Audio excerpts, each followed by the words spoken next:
വന്നിട്ടുണ്ട്. വീണ്ടും നമ്മളൊരു ഓഫർ ആയിട്ട് വന്നിട്ടുള്ളത് 2017 മോഡലാണ് ജാസ്. ഇപ്പൊ നിലവിൽ സെക്കൻഡ് ഓണർഷിപ്പിൽ വരുന്ന വണ്ടിയാണ്. 84 കിലോമീറ്റർ നമ്മളെ വണ്ടിക്ക് ഓടിയത് മീറ്ററിൽ കാണിക്കണേ. പക്ഷെ നമ്മളെ വണ്ടി 1,84,000 കിലോമീറ്റർ ഓടിയിട്ടുണ്ട്. ആ ഓടിയത് കാരണം നമുക്ക് വണ്ടിക്ക് നമുക്ക് നല്ലൊരു ഓഫർ ആയിട്ട് കൊടുക്കാം. ഈ വണ്ടിക്ക് നമ്മൾ ചോദിക്കുന്ന വില 5,15,000 വരും. ഇപ്പൊ നമുക്ക് കസ്റ്റമർ ഒരു ഓഫർ ആയിട്ട് നമുക്ക് 4,35,000 4,35,000 ഫൈനലായിട്ട് ഈ വണ്ടിക്ക് കൊടുക്കാം. നമുക്ക് അതിൽ പിന്നെ കുറേച്ച് വിളിക്കരുത്. അത് ജനറേറ്റ് നമുക്ക് കാണിച്ചു കൊടുക്കാം. നമ്മൾ ഓപ്ഷൻ വരുന്നത് 4 പവറിന്റെ നമ്മുടെ വണ്ടിക്ക് വരുന്നുണ്ട്. 17 മോഡലുണ്ട് വണ്ടി. കേരള വണ്ടിയാണ്, റീ വണ്ടി അല്ല. കേരള ഒറിജിനൽ കേരള വണ്ടി. പിന്നെ 4 ഡോർ പവറിന്റെ ആണ്. സീറ്റ് കവർ പുതിയ ചെയ്താണ്. നമ്മൾ സ്റ്റിയറിംഗ് കവർ ചെയ്തിട്ടുണ്ട്. ഫ്ലോർ മാറ്റ് ഉണ്ട്. അത്യാവശ്യം ക്വാളിറ്റി ഉള്ള വാഹനം. പിന്നെ പറയാൻ നമ്മുടെ വണ്ടിക്ക് അലവിലും പാടിയും കൂടുതലുണ്ട്.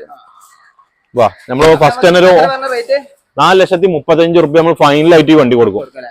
അതിൽ പിന്നെ കുറെ ചോദിച്ചു വരുന്നത് സെക്കൻഡ് ഓണർ ആയിട്ടുള്ള നിലവില് നല്ല അടിപൊളി വണ്ടിയാണ്.